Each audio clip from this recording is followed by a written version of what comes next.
Hello friends, welcome back. आज जिस बहुत ही इंपॉर्टेंट टॉपिक के बारे में हम आपसे बात करना चाहते हैं, मुझे लगता है इस टॉपिक के बारे में आप सभी सुनने के लिए बहुत ही इंटरेस्टेड होंगे। एजुकेशन टॉपिक पर हमारा जो पहला आज हम लेक्चर डिलीवर कर रहे हैं वो है हमारी न्यू एजुकेशन पॉलिसी 2020। नई एजुकेशन पॉलिसी 2020 जिसका ड्राफ्ट हाल ही में गवर्नमेंट द्वारा लॉन्च किया गया, उसके क्या क्या इंपॉर्टेंट फीचर्स हैं और किस तरीके से वो, चाहे हमारी स्कूल एजुकेशन हो, चाहे हमारी हायर एजुकेशन हो, चाहे फॉरेन यूनिवर्सिटीज, किस तरीके से इंपैक्ट करेंगे, प्लस जो एग्जिस्टिंग हमारा मॉडल है 10+2 का, उसको रिप्लेस करने के लिए कौन सा नया मॉडल आ रहा है, इन सभी के बारे में हम काफी डिटेल में आपसे चर्चा करना चाहेंगे दोस्तों। तो आइए शुरू करते हैं आज का हमारा लेक्चर न्यू एजुकेशन पॉलिसी 2020 का जो ड्राफ्ट गवर्नमेंट ने अभी सर्कुलेट किया है दोस्तों। तो न्यू एजुकेशन पॉलिसी 2020 किस किस चीज पे इंपैक्ट करता है? ये इंपैक्ट करता है करिकुलम पे, ये इंपैक्ट करता है कोर्सेज कौन कौन से होंगे, ये इंपैक्ट करता है कि कौन सा मीडियम ऑफ इंस्ट्रक्शन होगा, मतलब किस लैंग्वेज में एजुकेशन इंपार्ट की जाएगी, ये इंपैक्ट करता है स्टूडेंट्स पे क्या इंपैक्ट पड़ेगा, स्कूल्स पे क्या इंपैक्ट पड़ेगा, यूनिवर्सिटीज पे क्या इंपैक्ट पड़ेगा, फॉरेन यूनिवर्सिटीज पे क्या इंपैक्ट पड़ेगा, हायर एजुकेशन पे क्या इंपैक्ट पड़ेगा। इन सभी के बारे में दोस्तों एक एक करके आज हम बहुत डिटेल में आपके साथ डिस्कशन करेंगे। तो सबसे पहले तो बात हो जाए कि ये न्यू एजुकेशन पॉलिसी आखिर है क्या, ये क्या प्रोसेस है। अगर हम न्यू एजुकेशन पॉलिसी की बात देखें तो न्यू एजुकेशन पॉलिसी हमें एक कॉम्प्रिहेंसिव फ्रेमवर्क प्रोवाइड करता है जिससे हमारे देश में जो एजुकेशन है, शिक्षा है, इसका एक इंटीग्रेटेड तरीके से, एक यूनिफॉर्म तरीके से, स्ट्रैटेजिक तरीके से डेवलपमेंट हो सके दोस्तों। अब आपके दिमाग में यह आ रहा होगा कि क्या यह नई शुरुआत है या पहले से ही यह चला आ रहा है। तो इसकी शुरुआत हुई 1964 में, जब उस वक्त के कांग्रेस के एमपी श्री सिद्धेश्वर प्रसाद, उन्होंने गवर्नमेंट को क्रिटिसाइज किया कि हमारे देश को आजाद हुए लगभग 17 साल हो गए हैं, लेकिन अभी तक गवर्नमेंट के पास कोई स्ट्रैटेजिक विजन नहीं है कि एजुकेशन के एरिया में हमको देश को किस डायरेक्शन में ले जाना है। और उनके क्रिटिसिज्म को गवर्नमेंट ने पॉजिटिवली लेते हुए उसी साल 17 मेंबर्स का एक एजुकेशन कमीशन कॉन्स्टिट्यूट किया। और इस एजुकेशन कमीशन के जो हेड थे, आपने कई बार उनका नाम सुना होगा, बहुत ही फेमस पर्सनैलिटीज हैं जो उस वक्त यूजीसी के चेयरपर्सन भी थे, डॉक्टर प्रोफेसर DS कोठारी जी। इन्होंने अगले 3-4 साल मेहनत करके 1968 में पहली एजुकेशन पॉलिसी का जो ब्रॉड ड्राफ्ट था, फ्रेमवर्क था, जिसमें draft of A national and coordinated policy on education की शुरुआत हुई, और यही हमारी पहली एजुकेशन पॉलिसी 1968 की कहा जाता है दोस्तों। अब आप सोच रहे होंगे एजुकेशन पॉलिसी जनरली कब चेंज होती है? तो इसका कोई अलग से रूल या लॉ नहीं है। जब भी गवर्नमेंट को लगता है कि जो हमारी पुरानी एजुकेशन पॉलिसी थी वो अब आउटडेटेड हो गई है, हमें नई एजुकेशन पॉलिसी लानी चाहिए उसको रिप्लेस करने के लिए, तो गवर्नमेंट अपनी नई एजुकेशन पॉलिसी लाती है। लेकिन जनरली ये कई डिकेड्स में, कई दशकों में एक बार चेंज की जाती है। चलिए मैं आपसे क्वेश्चन पूछूं एक, आज तक इंडिया में टोटल कितनी एजुकेशन पॉलिसीज आ चुकी हैं? 1947 में हम इंडिपेंडेंट हुए, अभी 2020-21 चल रहा है, कितनी एजुकेशन पॉलिसीज अभी तक आ गई हैं दोस्तों? तो 1968 की तो मैंने आपको बता ही दी, उसके अलावा आप गैस करिए। तो 68 के अलावा सिर्फ एक और एजुकेशन पॉलिसी आई है जो कि 1986 में राजीव गांधी जी जब प्राइम मिनिस्टर थे उनके अंडर उसको ड्राफ्ट किया गया, रोल आउट किया गया, और 1986 को रिवाइज किया गया उस पॉलिसी को हल्का फुल्का 1992 में, जब उस वक्त के prime minister Mr PV Narasimha Rao ji को लगा कि 86 की पॉलिसी में कुछ बदलाव की जरूरत है। और जो अभी ड्राफ्ट पॉलिसी सर्कुलेट की गई है न्यू एजुकेशन पॉलिसी 2020, ये थर्ड एजुकेशन पॉलिसी है इंडिपेंडेंट इंडिया की, जो अभी हमारे honourable prime minister Mr Narendra Modi ji की लीडरशिप में जिसका रोल आउट अभी किया जा रहा है। तो क्विक रिकैप अगर आप देखें, टोटल कितनी एजुकेशन पॉलिसीज? 3, पहली 1968, दूसरी 1986, और उसके 34 इयर्स के बाद, 34 साल बाद अभी जो ड्राफ्ट है न्यू एजुकेशन पॉलिसी 2020, क्या ये एजुकेशन पॉलिसी बाइंडिंग है? इसका जवाब हम आपको थोड़ी देर बाद बताएंगे। तब तक फूड फॉर थॉट सोचते रहिए। न्यू एजुकेशन पॉलिसी जो अभी प्रपोज की गई है 2020, जिसको हम कह रहे हैं, उसके मेजर फीचर्स क्या हैं? बहुत सारे इंपॉर्टेंट डिसीजंस, स्वीपिंग चेंजेस इस पॉलिसी को इंप्लीमेंट करने के बाद हमारे एजुकेशन सेक्टर में देखने को मिलेंगे दोस्तों। जैसे कि इंडिया का जो हायर एजुकेशन सेक्टर है उसको अब ओपन अप किया जा रहा है, खोला जा रहा है फॉरेन यूनिवर्सिटीज के लिए। साथ ही साथ जो हमारी रेगुलेटरी अथॉरिटीज हैं, चाहे वो यूजीसी हो, चाहे वो एआईसीटीई हो, all India council for technical education, उनको खत्म किया जा रहा है, डिसमेंटल किया जा रहा है। उसके साथ 4 ईयर का एक multidisciplinary undergraduate programme जिसमें मल्टीपल एग्जिट ऑप्शंस और मल्टीपल एंट्री ऑप्शंस होंगे, उसको भी इंट्रोड्यूस किया जा रहा है। उसके साथ जो एमफिल प्रोग्राम है इसको खत्म किया जा रहा है। साथ ही साथ यह हो गया हायर एजुकेशन। जो स्कूल एजुकेशन है, स्कूल एजुकेशन का जो करिकुलम है इसको मेजरली चेंज किया जा रहा है, ओवरहॉल किया जा रहा है।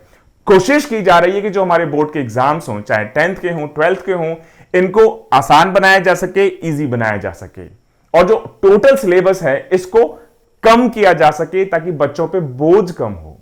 जो कोर एसेंशियल्स हैं, मतलब जो वास्तव में जिन चीजों की जरूरत है, सिर्फ उन्हीं को रखा जाएगा और कोशिश की जाएगी कि इस बोझ को कम करके थ्रस्ट हमारा रहे experiential learning and critical thinking, कि हमारे बच्चों को, हमारे स्कूल गोइंग किड्स को, हमारे स्टूडेंट्स को टाइम मिले, एनर्जी मिले, गाइडेंस मिले कि वो खुद की क्रिटिकल थिंकिंग को डेवलप करें और एक्सपीरियंस बेस्ड उनकी लर्निंग हो, रादर देन सिर्फ रट्टाफिकेशन वाली रॉट लर्निंग। तो कोशिश की जा रही है कि जो पूरी अप्रोच है हमारी एजुकेशन की, कि आप 2+2 रट लीजिए, 4 एग्जाम में लिख के आ गए, पास हो गए, टॉपर बन गए, लेकिन एक्सपीरियंस आपको कुछ भी नहीं है, उस ओरिएंटेशन को किस तरीके से गाइड करते हुए इस नई एजुकेशन पॉलिसी के द्वारा चेंज किया जाए, यही है हमारी न्यू एजुकेशन पॉलिसी ऑफ 2020। एक और बड़ा चेंज जो हमारी लास्ट एजुकेशन पॉलिसी थी 1986 की, वो कंटिन्यू करते आज आप देखते हैं, आप पढ़ाई करते हैं, आप 5th क्लास में जाते हैं, 8th क्लास में जाते हैं, 10th क्लास में जाते हैं। 10th के बाद 11th और 12th में आपको सब्जेक्ट चूज करना पड़ता है, जिसको 10+2 स्ट्रक्चर बोलते हैं। और 10+2 स्ट्रक्चर को अब चेंज किया जा रहा है 5+3+3+4। आप सोच रहे होंगे 5+3+3+4 एक्चुअली है क्या? इसका मतलब जो पहले हम कहते थे कि 10th के बोर्ड तक सबके लिए कॉमन होगा, उसके बाद 11th और 12th में आप एक सब्जेक्ट चूज करेंगे, वो आर्ट्स हो सकता है, कॉमर्स हो सकता है, साइंस हो सकता है, वो फिजिक्स हो सकता है, पीसीएम हो सकता है, कंप्यूटर साइंस हो सकता है। उसके बजाय अब होगा कि जो 3 से 8 साल के बच्चे हैं, 3 और 8 मतलब 5 साल का जो गैप है, तो ये हो गया शुरू का 5, जिसको फाउंडेशनल स्टेज कहा जाएगा। जो सेकंड स्टेज होगी बच्चों की, वो होगी 8 to 11 ईयर्स ऑफ एज, जिसको प्रेपरेटरी कहा जाएगा। जो नेक्स्ट होगा वो होगा 11 to 14, जिसको मिडिल स्टेज कहा जाएगा। और जो लास्ट स्टेज होगी वो होगी 14 to 18, जिसको कहा जाएगा सेकेंडरी। इस तरीके से शुरू के 5 साल 3 से 8 साल के लिए, उसके बाद अगले 3 साल 8 साल से 11 साल के लिए, उसके बाद अगले 3 साल 11 से 14 साल के लिए, उसके बाद अगले 4 साल 14 से 18 साल के लिए। इस तरीके से हमारी स्कूल एजुकेशन प्रोग्रेस करेगी दोस्तों। इसका फायदा क्या है? चेंज से फर्क क्या पड़ेगा? इसका फायदा यह होगा कि अभी जो हमारे बच्चे हैं, जिनको प्री स्कूल एजुकेशन कहा जाता है, जनरली 3 से 5 साल के एज ग्रुप में हैं, जो अभी फॉर्मल एजुकेशन के एम्बिट में नहीं आते हैं। मतलब बहुत सारे हैं जो प्रेप स्कूल कहा जाता है, प्री स्कूल कहा जाता है। बहुत सारे प्राइवेट इंस्टीट्यूशंस ऐसे प्री स्कूल्स को, प्रेप स्कूल्स को चलाते हैं और अपने बच्चों को लोग 3 साल की उम्र से, 2.5 साल की उम्र से, 3.5 साल की एज से भेजना शुरू कर देते हैं। अब ये एजुकेशन जो अभी सरकारी फ्रेमवर्क के बाहर है, ये एजुकेशन भी अब सरकारी फ्रेमवर्क के अंदर आ जाएगी। साथ ही साथ ये जो हमारे बच्चे हैं 3 से 5 साल, इनको भी मिड डे मील स्कीम दिया जाएगा। जो दोपहर का खाना है, बच्चे जाते हैं, उनको 1 वक्त का खाना मिलता है, दूध मिलता है, फ्रूट्स मिलते हैं। ये अब जो प्री स्कूल के बच्चे हैं 3 से 5 साल, इनको भी दिया जाएगा। तो क्वेश्चन पूछ लूं मैं आपसे कि मिड डे मील स्कीम अभी तक कौन सी क्लास तक लागू है? 5th class, 6th, 8th class तक। अब वो 3 साल से लेके 8th क्लास के बच्चे सभी को फ्री में मिड डे मील स्कीम से कवर किया जाएगा। साथ ही साथ 5th क्लास तक बच्चों को उनकी जो मदर टंग है, मदर टंग मतलब अगर आप तमिलनाडु में है तो तमिल में, अगर आप कर्नाटक में है तो कन्नड़ में, आप यूपी में है तो हिंदी में, राजस्थान में है तो हिंदी में है, पंजाब में है तो पंजाबी में है, इन रीजनल लैंग्वेज में एजुकेशन को दिया जाएगा। उसके अलावा एक जो बहुत बड़ा पॉलिसी चेंज है इस एजुकेशन पॉलिसी में, वो है कि ऐसे सारे इंस्टीट्यूशंस जो कि सिंगल स्ट्रीम्स ऑफर करते हैं, मतलब कोई कॉलेज है जो सिर्फ आर्ट्स पढ़ा रहा है, कोई कॉलेज है जो सिर्फ कॉमर्स पढ़ा रहा है, कोई कॉलेज है जो सिर्फ इंजीनियरिंग पढ़ा रहा है, ऐसे कॉलेजेस और यूनिवर्सिटीज, ऐसे इंस्टीट्यूशंस को खत्म किया जाएगा। कब तक? 2040 तक, मतलब अगले 20 साल में कोशिश की जाएगी कि हमारे सारे इंस्टीट्यूशंस मल्टी डिसिप्लिनरी हों। मतलब आईआईटीज भी आर्ट्स पढ़ाएं, आईआईटीज भी साइंस पढ़ाएं, आईआईटीज भी ह्यूमैनिटीज पढ़ाएं। और सिमिलरली अगर हमारी यूनिवर्सिटीज हैं जो सिर्फ आर्ट्स पे फोकस कर रही हैं, तो वो कॉमर्स भी पढ़ाएं, मैथ्स भी पढ़ाएं, साइंस भी पढ़ाएं। कोशिश की जा रही है कि जो वर्ल्ड के बेस्ट इंस्टीट्यूशंस हैं, चाहे वो एमआईटी हो, ऑक्सफोर्ड हो, कैम्ब्रिज हो, कोलंबिया हो, इन्हीं की तर्ज पे हमारे कॉलेजेस भी अब मल्टी डिसिप्लिनरी फॉर्मेट को अडॉप्ट करें। और कोशिश है कि अगले 20 साल में बाय 2040 ये ट्रांसफॉर्मेशन सिंगल स्ट्रीम से मल्टी डिसिप्लिनरी पूरी तरह कंप्लीट हम कर लें। अब आप सोच रहे होंगे कि इन रिफॉर्म्स को सुनने में तो बड़ा अच्छा लग रहा है, ये चेंज आ जाएगा, वो चेंज आ जाएगा, लेकिन प्रैक्टिकली कैसे इंप्लीमेंट किया जाएगा? तो सबसे पहले हमारे लिए समझना जरूरी है कि जो न्यू एजुकेशन पॉलिसी है, ये सिर्फ एक ब्रॉड डायरेक्शन प्रोवाइड करती है, लेकिन एक मैंडेटरी प्रोविजंस नहीं है। मतलब क्योंकि एजुकेशन कॉन्करेंट लिस्ट का पार्ट है, ये स्टेट और सेंटर दोनों को पावर्स देता है पॉलिसी फ्रेम करने के लिए, उस एरिया को रेगुलेट करने के लिए। तो दोनों में कोऑर्डिनेशन जब तक नहीं हो जाएगा, तब तक ये सारे चेंजेस को आप लागू नहीं कर सकते। हो सकता है कोई पर्टिकुलर स्टेट कहे 10 प्रोविजंस आपने मुझे बताया, 10 में से 8 मुझे एक्सेप्टेबल हैं, लेकिन ये 2 जो हैं ये मैं नहीं चाहता कि मेरे स्टेट में इंप्लीमेंट किए जाएं।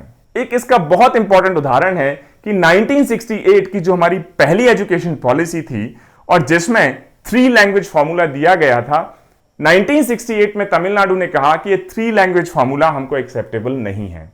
और तमिलनाडु इंडिया का इकलौता स्टेट मैं कहूंगा जो कि आज भी 1968 और 86 का जो 3 लैंग्वेज फॉर्मूला है उसको नहीं मानता। तो पहली बात तो सेंटर और स्टेट को एक साथ आना पड़ेगा। साथ ही साथ क्योंकि टारगेट हमने रखा है कि 2040 तक इस पॉलिसी को पूरी तरह इंप्लीमेंट किया जाए, तो दोनों को प्लस अलग अलग कमिटीज को, जिनको कहा गया है सब्जेक्ट वाइज कमिटीज, और इस सब्जेक्ट वाइज कमिटीज लेंगे अपने मेंबर्स अलग अलग मिनिस्ट्रीज से, चाहे वो सेंट्रल मिनिस्ट्रीज हो, चाहे स्टेट मिनिस्ट्रीज हो। और ये subject wise committees basically formulate करेंगी प्लान कि किस तरीके से न्यू एजुकेशन पॉलिसी के जो प्रोविजंस हैं, जो प्लान है, इसको ग्राउंड लेवल पे इंप्लीमेंट किया जाएगा। ये जो सब्जेक्ट वाइज कमिटीज की रिकमेंडेशंस होंगी, ये लिस्ट आउट करेंगी एक्शंस, मतलब ये बताएंगी कि चाहे अलग अलग डिपार्टमेंट्स हो, बॉडीज हो, चाहे वो मिनिस्ट्री ऑफ एचआरडी हो जिसको अब एजुकेशन मिनिस्ट्री कहा जा रहा है, चाहे वो स्टेट एजुकेशन डिपार्टमेंट्स हो, बोर्ड्स हो, स्कूल बोर्ड्स हो, एनसीईआरटी हो, central advisory board of education हो, नेशनल टेस्टिंग एजेंसी हो, ये सभी क्या क्या एक्शन लेंगी आने वाले टाइम में ताकि नई education policy, new education policy के प्रोविजंस को सारे स्टेट्स में, पूरे कंट्री में इंप्लीमेंट किया जा सके। उसके अलावा इसकी प्रोग्रेस हर साल बेसिकली रिव्यू की जाएगी कि हमने कहा था कि इस तरीके से 2021 में ये चीजें हो जानी चाहिए, 2021 के एंड में या 2022 के स्टार्ट में उनकी प्रोग्रेस को मेजर किया जाएगा ताकि टाइम बाउंड तरीके से ये जो हमारी ट्रांसफॉर्मेटिव न्यू एजुकेशन पॉलिसी है इसको इंप्लीमेंट किया जा सके। दोस्तों, उसके अलावा कुछ चेंजेस तो अभी से इंप्लीमेंट होना शुरू हो गए हैं। जैसे एक इंटरेस्टिंग मैं अगर आपको बात बताऊं तो पहले ministry of human resource development या एमएचआरडी कहा जाता था, उसको नाम बदलकर अब मिनिस्ट्री ऑफ एजुकेशन कर दिया गया है, सिंप्लीफाई कर दिया गया है। तो लगभग अगर आप देखें ये जो एजुकेशन पॉलिसी प्रपोजल है, इसमें 100 से भी ज्यादा एक्शन पॉइंट्स हैं जो हमें टाइम के साथ इंप्लीमेंट करने होंगे, अलग अलग फेजेस में, अलग अलग रीजन्स में, अलग अलग इंस्टीट्यूशंस में। और इन 100 से ज्यादा बेसिकली पॉलिसी इनिशिएटिव्स को इंप्लीमेंट करने का काम ऑलरेडी शुरू हो गया है। कौन से वो इंस्टीट्यूशंस होंगे या किस टाइप के वो इंस्टीट्यूशंस होंगे जिनमें इन चेंजेस को, इनिशिएटिव्स को सबसे पहले इंप्लीमेंट किया जाएगा दोस्तों?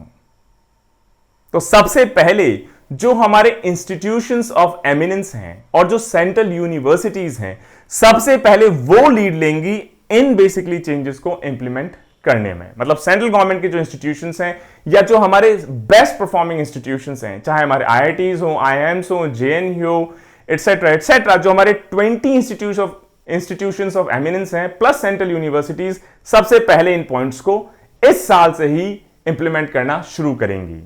जो 4 ईयर का नया अंडर ग्रेजुएट प्रोग्राम कहा जा रहा है, जिसमें मल्टीपल एंट्री एग्जिट ऑप्शंस होंगे, ये जो इंस्टीट्यूट्स ऑफ एमिनेंस हैं, जिनको आईओईज भी कहा जाता है, वो इस एकेडमिक ईयर से ही लागू करना शुरू करेंगे। मतलब बाकी इंस्टीट्यूशन तो 3 साल का जो रेगुलर डिग्री प्रोग्राम है उसको कंटिन्यू करेंगे, लेकिन जो हमारे इंस्टीट्यूट्स ऑफ एमिनेंस हैं, वो इस साल से ही ये 4 साल का मल्टीपल एंट्री एग्जिट प्रोग्राम को इंप्लीमेंट करना शुरू कर देंगे दोस्तों। उसके अलावा एमफिल जिन्होंने उसमें एडमिशन ले लिया है, वो अपनी एमफिल कंप्लीट करने तक उसको रेगुलरली जारी रखेंगे, लेकिन इस एकेडमिक ईयर से एमफिल में नए एडमिशंस नहीं होंगे। तो आप देख सकते हैं कुछ इंपॉर्टेंट इनिशिएटिव्स ऑलरेडी इस साल से शुरू किए जा रहे हैं। इनके अलावा जो नेशनल टेस्टिंग एजेंसी है, ये इस साल से पायलट वर्जन बेसिकली स्टार्ट करेगी एक कॉमन एंट्रेंस टेस्ट का, और उस कॉमन एंट्रेंस टेस्ट से जितने भी हमारे इंस्टीट्यूट्स ऑफ एमिनेंस हैं और सेंट्रल यूनिवर्सिटीज हैं, 2021 के एडमिशंस उस कॉमन एंट्रेंस टेस्ट के बेसिस पर ही लिए जाएंगे दोस्तों। फिर आप आईआईटीज की बात देख लें तो कई आईआईटीज ने एकेडमिक क्रेडिट बैंक पर भी काम करना शुरू कर दिया है, ताकि जब धीरे धीरे इंस्टीट्यूट्स ऑफ एमिनेंस और सेंट्रल यूनिवर्सिटीज इन रिकमेंडेशंस को इंप्लीमेंट करना शुरू करें, तो ये एकेडमिक क्रेडिट बैंक जो आईआईटीज द्वारा एस्टैब्लिश किया जा रहा है, इसका सबके सब यूनिवर्सिटीज, सारे इंस्टीट्यूशंस इसका फायदा उठा सके दोस्तों। अब बात हो जाए कि ये जो एम्फेसिस है कि 5th क्लास तक बेसिकली मदर टंग में या रीजनल लैंग्वेज में ही एजुकेशन को इंपार्ट किया जाए, इसका क्या इंपैक्ट होगा पर्टिकुलरली जो इंग्लिश मीडियम स्कूल्स हैं उन पर। तो अभी ये क्लैरिटी शायद इस ड्राफ्ट में नहीं दी गई है, लेकिन समझा जा रहा है कि जो गवर्नमेंट स्कूल्स हैं वो तो पहले से ही एजुकेशन को रीजनल लैंग्वेज में या मदर टंग में इंपार्ट कर रही हैं, और ऐसा भी समझा जा रहा है कि जैसा पहले होता रहा है, जो प्राइवेट स्कूल्स हैं या इंग्लिश मीडियम स्कूल्स हैं, उनके लिए हो सकता है स्टेट्स इस प्रोविजन को बाइंडिंग ना करें, उनको ऑप्शन बेसिकली दे दिया जाए।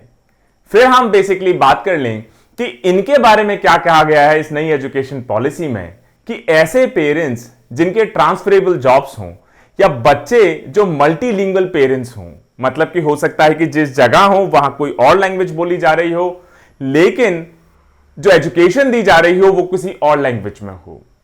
तो जो नई एजुकेशन पॉलिसी है, ये ऐसे बच्चों के बारे में कोई स्पेसिफिक प्रोविजन नहीं देता है जिनके पेरेंट्स का ट्रांसफरेबल जॉब है, लेकिन ये नई एजुकेशन पॉलिसी इस चीज को बहुत अच्छे से एक्नॉलेज करती है कि ऐसे बच्चे जो मल्टीलिंगुअल फैमिलीज में बेसिकली रह रहे हों या मल्टीलिंगुअल एनवायरनमेंट में जो बेसिकली एजुकेशन गेन कर रहे हों, और न्यू एजुकेशन पॉलिसी टीचर्स को एनकरेज करती है कि आप बाइलिंगुअल अप्रोच को बेसिकली अडॉप्ट करें, जिसमें बाइलिंगुअल टीचिंग लर्निंग मटेरियल है उनको आप अप्रिशिएट करें, तो जो बच्चा है वो सिर्फ लैंग्वेज के डिस्कनेक्ट के कारण सफर ना करे, उसको दोनों लैंग्वेजेस में रीडिंग मटेरियल और दोनों ही लैंग्वेज में बेसिकली टीचिंग मटेरियल अवेलेबल किया जा सके। अब देखना यह होगा कि प्रैक्टिकली इसको कैसे इंप्लीमेंट करवाया जाता है। अब बात हो जाए हायर एजुकेशन की, हमेशा से बड़ा हॉट टॉपिक रहा है, और खासतौर से इस बात को लेके कि जो फॉरेन यूनिवर्सिटीज हैं, चाहे वो स्टैनफोर्ड हो, एमआईटी हो, कैम्ब्रिज हो, कोलंबिया हो, एटसेट्रा एटसेट्रा एटसेट्रा, इनको इंडिया में अलाउ किया जाए या नहीं। इस पॉलिसी में बड़ी क्लैरिटी इस पे आ रही है। इसमें कहा गया है कि जो वर्ल्ड की बेस्ट 100 यूनिवर्सिटीज होंगी उनको इंडिया में कैंपस खोलने की परमिशन दी जाएगी। लेकिन अभी तक इस पॉलिसी में यह नहीं बताया गया है कि वो जो टॉप 100 यूनिवर्सिटीज होंगी उनको आप सिलेक्ट कैसे करेंगे। लेकिन यह माना जा रहा है कि जैसे जब गवर्नमेंट ने 20 institute of eminence basically choose किए थे, आई थिंक 2017-18 के आसपास, तो उस वक्त जो क्यूएस वर्ल्ड यूनिवर्सिटी रैंकिंग्स हैं इनको बेसिकली बेंचमार्क माना गया था। तो माना जा रहा है कि 100 बेस्ट यूनिवर्सिटीज जिनको अलाउ किया जाएगा इंडिया में कैंपस खोलना, उनकी भी ranking QS world university ranking के बेसिस पर ही एक्सेप्ट की जाएगी। लेकिन इसका एक बड़ा इंटरेस्टिंग सा पहलू है। 2013 में भी जब यूपीए 2 गवर्नमेंट थी, उन्होंने बेसिकली एक एक्ट लाने की कोशिश की थी कि जिसके द्वारा जो ये टॉप फॉरेन यूनिवर्सिटीज हैं, जो टॉप 20 ग्लोबल यूनिवर्सिटीज हैं, चाहे वो येल हो, कैम्ब्रिज हो, एमआईटी हो, स्टैनफोर्ड हो, यूनिवर्सिटी ऑफ एडिनबरा हो, ब्रिस्टल हो, एटसेट्रा एटसेट्रा एटसेट्रा, इनको बेसिकली इंडिया में लाने की पहल की जाए। लेकिन उस वक्त इन यूनिवर्सिटीज ने इंडिया में आने में कोई इंटरेस्ट नहीं दिखाया था। अब इंटरेस्टिंग होगा यह देखना कि इस न्यू एजुकेशन पॉलिसी का उनके इंटरेस्ट को जगाने में कितना इंपॉर्टेंट रोल बेसिकली पड़ता है।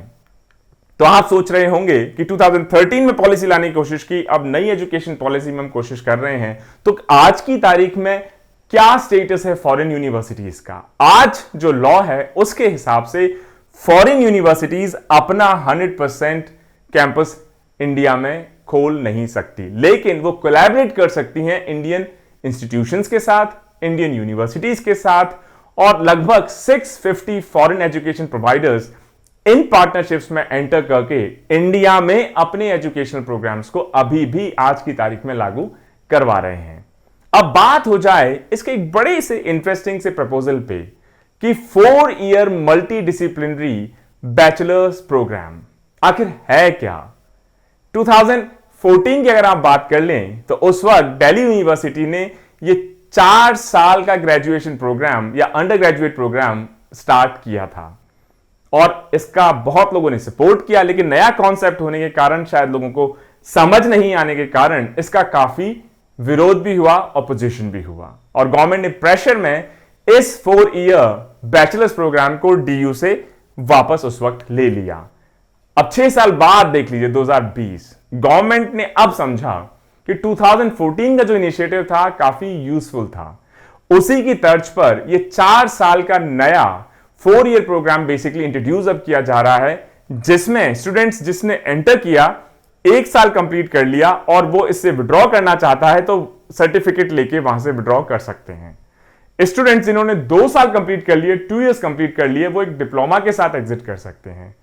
जिन्होंने 3 साल कंप्लीट कर लिए, जैसे अभी 3 साल आप कंप्लीट कर लेते हैं, आपको प्रॉपर डिग्री मिल जाती है बैचलर्स की, उनको प्रॉपर बैचलर डिग्री मिल जाएगी। जो 4th ईयर में एंटर करना चाहते हैं उनको बेसिकली माना जाएगा कि certain amount of research work में बेसिकली उनको इंटरेस्ट है, और कोशिश की जाएगी कि ऐसे स्टूडेंट्स को 4 साल 4 इयर्स के बैचलर प्रोग्राम के बाद पीएचडी करने के लिए नज किया जाए, ताकि हमारे देश में रिसर्च क्वालिटी पीएचडी स्टूडेंट्स के बेसिकली नंबर्स प्लस उनका जो अमाउंट ऑफ वर्क है, क्वांटम ऑफ वर्क है, उसको और ज्यादा प्रमोट किया जा सके। दोस्तों, अब बात हो जाए फटाक से एमफिल पे इसका क्या इंपैक्ट है।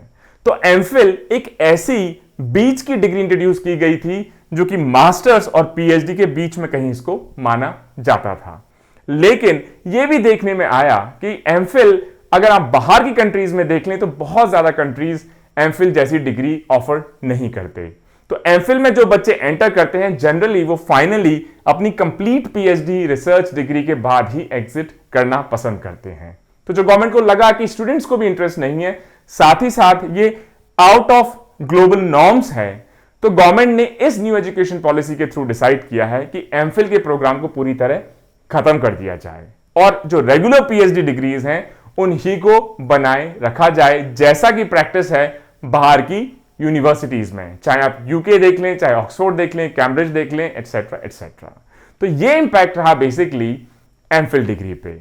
अब बात हो जाएगी मल्टी डिसिप्लिनरी इंस्टीट्यूशंस का कॉन्सेप्ट क्या है, और सिंगल स्ट्रीम इंस्टीट्यूशंस हैं जैसे कि आईआईटीज, इन पे इसका क्या इंपैक्ट होगा। 2040 डेडलाइन रखी गई है कि हमारे जितने भी सिंगल स्ट्रीम इंस्टीट्यूशंस होंगे उन सभी को कन्वर्ट करना होगा, अपने आप को ट्रांसफॉर्म करना होगा अपने आप को मल्टी डिसिप्लिनरी इंस्टीट्यूशंस में। मतलब वो सिर्फ आर्ट्स ना पढ़ाएं, वो आर्ट्स भी पढ़ाएं, कॉमर्स भी पढ़ाएं, साइंस भी पढ़ाएं, इंजीनियरिंग भी पढ़ाएं, मेडिकल भी पढ़ाएं, मैनेजमेंट भी पढ़ाएं, जितने ज्यादा बेसिकली कोर्सेज पॉसिबल हो सकता है, ताकि कोई बच्चा जब एंटर करे और जिस सब्जेक्ट में उसको इंटरेस्ट हो वो पर्टिकुलर सब्जेक्ट बेसिकली पिक करके एक होलिस्टिक एजुकेशनल अप्रोच बन सके। आप वर्ल्ड के अगर बेस्ट यूनिवर्सिटीज देख लें, चाहे हार्वर्ड देख लें, चाहे एमआईटीज देख लें, वो सारे के सारे अपने साइंस इंजीनियरिंग के साथ साथ ह्यूमैनिटीज के भी बहुत स्ट्रांग डिपार्टमेंट्स, मैनेजमेंट के भी बहुत स्ट्रांग डिपार्टमेंट्स एग्जिस्ट करते हैं। उसी की तर्ज पे पिछले कई सालों में अगर हम आईआईटीज देख लें तो वो भी धीरे धीरे सिर्फ इंजीनियरिंग को ही नहीं बाकी मल्टी डिसिप्लिनरी स्ट्रीम्स को अप्रोच करना शुरू कर दिया है।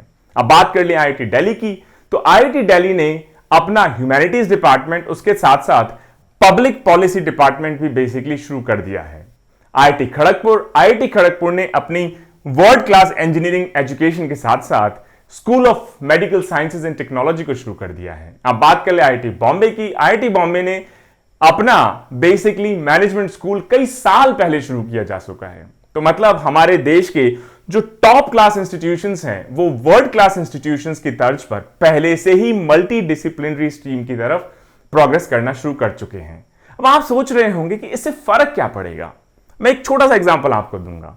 मान लीजिए कोई सिविल इंजीनियर है। अब सिविल इंजीनियर का काम होता है कि सड़कें बनाना, बड़े बड़े डैम्स बनाना, बड़े बड़े इंफ्रास्ट्रक्चर प्रोजेक्ट्स बनाना, लेकिन उस प्रोजेक्ट से कौन सी प्रॉब्लम आप सॉल्व करना चाह रहे हैं, उस प्रोजेक्ट के बनने और ना बनने से वहां के लोगों पे क्या इंपैक्ट पड़ेगा, वहां के एनवायरमेंट पे क्या इंपैक्ट पड़ेगा, वहां के इकोलॉजी पे क्या इंपैक्ट पड़ेगा, जब तक आप ये नहीं समझ पाएंगे तब तक आपकी हाफ कुक्ड नॉलेज हो सकता है आपको उतना सक्सेसफुल ना बनाए, या आपकी जो नॉलेज है हो सकता है आपको बेस्ट ऑफ द आइडियाज ना दे। अगर आप ये नहीं समझ पाएंगे कि ये ब्रिज बनाने से इन 15 गांव का एक्चुअली भला होना है, हो सकता है जब आपको यह पता लग जाए कि इन 15 गांवों की कनेक्टिविटी बढ़ेगी, हो सकता है यह पता लग जाए कि इस ब्रिज को यहां बनाने से ये डिस्प्लेसमेंट होगा, इन 10,000 फैमिलीज को हटाना पड़ेगा, ये डैम बनाने से ये रिहेबिलिटेशन, ये रीसेटलमेंट का काम करना पड़ेगा, हो सकता है आपके पास बेटर आइडिया आ जाए, हो सकता है उस डिस्प्लेसमेंट को कम करने के आइडियाज आ जाए, हो सकता है उस डैम की लोकेशन चेंज करने का आपके पास आइडिया आ जाए, या उसका फुटप्रिंट मिनिमाइज किया जा सके, उसका आपके दिमाग में आइडिया आ जाए, या उसके इकोनॉमिक्स को आप बेहतर कर सके, कम कॉस्ट में आप बेटर प्रोडक्ट बना सके, आइडिया आ सकता है। तो मल्टी डिसिप्लिनरी कनेक्टेड अप्रोच जिसमें आप इंटरलिंकेजेस देख सकें कि फार्म पे क्या फर्क पड़ेगा, एजुकेशन पे क्या फर्क पड़ेगा, हेल्थ पे क्या फर्क पड़ेगा, कनेक्टिविटी पे क्या फर्क पड़ेगा, रूट्स पे क्या फर्क पड़ेगा, ये सारी चीजें आपके बेसिकली उस पर्टिकुलर प्रोजेक्ट से क्या होने वाला है, जब ये आप समझ पाएंगे तभी आप एक बेटर सर्विस और प्रोडक्ट डिलीवर कर पाएंगे। अब लास्ट पार्ट है हमारा कि बड़ी अच्छी अच्छी बातें हमने कर ली कि ये हो जाएगा, वो हो जाएगा, 4 साल का प्रोग्राम आ जाएगा, मल्टी डिसिप्लिनरी अप्रोच हम ले जाएंगे, लेकिन चैलेंजेस किस तरह के हो सकते हैं, इंप्लीमेंट करवाना अपने आप में मुझे लगता है सबसे बड़ा चैलेंज होगा, क्योंकि एक कॉन्करेंट सब्जेक्ट है। सेंट्रल गवर्नमेंट एक ड्राफ्ट प्रपोजल बनाएगा, फिर ये स्टेट्स के पास जाएगा और स्टेट्स को परसुएट करना पड़ेगा एक एक करके या बंच में कि आप सभी इस नए एजुकेशन पॉलिसी को अडॉप्ट करना शुरू कर दें। आप higher education commission of India bill को ही देख लें, साल 1.5 साल से मिनिस्ट्री में पड़ा हुआ है, लेकिन अभी भी उस पर डिस्कशन चल ही रहा है। सिमिलरली इन चेंजेस को बेसिकली इंप्लीमेंट करवाने के लिए जो यूनिवर्सिटीज की बोर्ड ऑफ गवर्नर्स हैं, उसके साथ साथ जो सेंट्रल और स्टेट यूनिवर्सिटीज एक्ट हैं, इनमें भी अमेंडमेंट्स हमें लाने होंगे। उसके अलावा जो इस बिल के थ्रू कैबिनेट ने एक नोट मूव किया है, नेशनल रिसर्च फाउंडेशन, जो कि एक ट्रस्ट की तरह काम करेगी गवर्नमेंट के अंडर, उसको भी स्टैट्यूटरी बेसिकली बॉडी बनाने के लिए एक नया एक्ट पास करना पड़ेगा पार्लियामेंट को। साथ ही साथ जैसा हमने कहा कि अब जो प्री स्कूल है, 3 से बेसिकली 5 साल के बच्चे हैं, उनकी एजुकेशन को भी फॉर्मल एजुकेशन में लाया जाएगा और उनको भी मिड डे मील स्कीम का फायदा दिया जाएगा। उसके लिए हमें एक्स्ट्रा फंडिंग चाहिए होगी। इसके अलावा ज्यादातर जो हमारे इंस्टीट्यूशंस है आज की तारीख में वो सिंगल स्ट्रीम इंस्टीट्यूशंस हैं कि आर्ट्स कोई पढ़ा रहा है, कोई कॉमर्स कोई पढ़ा रहा है, कोई साइंस कोई पढ़ा रहा है। इनको मल्टी डिसिप्लिनरी में कन्वर्ट करने के लिए अगले 15 साल 20 साल में मेजर रेगुलेटरी फ्रेमवर्क और उसके साथ साथ फंडिंग, उसके साथ साथ अमेंडमेंट्स, उसके साथ साथ फैकल्टी, इन सभी चीजों की साथ साथ अप्रोच, थॉट प्रोसेस, इन सभी चीजों की मैसिव अमाउंट्स में जरूरत पड़ेगी दोस्तों। जब बात पूछी गई कि ये सब चीजें इंप्लीमेंट करवाने के लिए पैसा कहां से जाएगा या कहां से आएगा, तो गवर्नमेंट का कहना है कि जो टारगेट है हमारा, और 1968 से टारगेट चला आ रहा है कि एजुकेशन पे आज की तारीख में हम कितना पैसा खर्च करते हैं या कितना परसेंटेज ऑफ जीडीपी खर्च करते हैं। 10%, 15%, सिर्फ 2.5%। और 1968 कोठारी कमीशन से ये रिकमेंडेशंस हैं कि कम से कम इंडिया को 6% of its GDP should be spent on education. जब हम पिछले 50 साल में बेसिकली वो नहीं कर पाए, तो अगले 15 साल में इस 2.5% ऑफ जीडीपी को 6% ऑफ जीडीपी तक ले जाना एक बहुत मैसिव चैलेंज होगा। लेकिन दोस्तों, द स्टेज इज सेट। कम से कम एक इनिशिएटिव गवर्नमेंट ने लिया है, एक पॉलिसी फ्रेमवर्क गवर्नमेंट ने बनाया है जो सबके लिए एक गाइडिंग लाइट की तरह काम करेगा। और एक शुरुआत हो गई है और अब सब पूरा देश, पूरे स्टेट, सेंटर लामबंद होके इस पे अपना फीडबैक देंगे, इसको कॉन्क्रीटाइज किया जाएगा। और जो जो इनिशिएटिव्स हैं, जैसा मैंने कहा, सब्जेक्ट वाइज कमिटीज बनेंगी अलग अलग मिनिस्ट्रीज से, वो एक्शन पॉइंट्स बताएंगे अलग अलग डिपार्टमेंट्स को, मिनिस्ट्रीज को, रेगुलेटरी इंस्टीट्यूशंस को, यूनिवर्सिटीज को। और फिर इसका मैसिव तरीके से मुझे लगता है 2022-23 में इसका इंप्लीमेंटेशन फुल फ्लेजेड तरीके से इंप्लीमेंटेशन मुझे लगता है शुरू हो जाएगा दोस्तों। तो मुझे उम्मीद है दोस्तों कि आज का ये लेक्चर जो कि न्यू एजुकेशन पॉलिसी पे बेस्ड है, आप सभी को पसंद आया होगा। Stay tuned for our next set of videos. Until then, जय हिंद, जय भारत।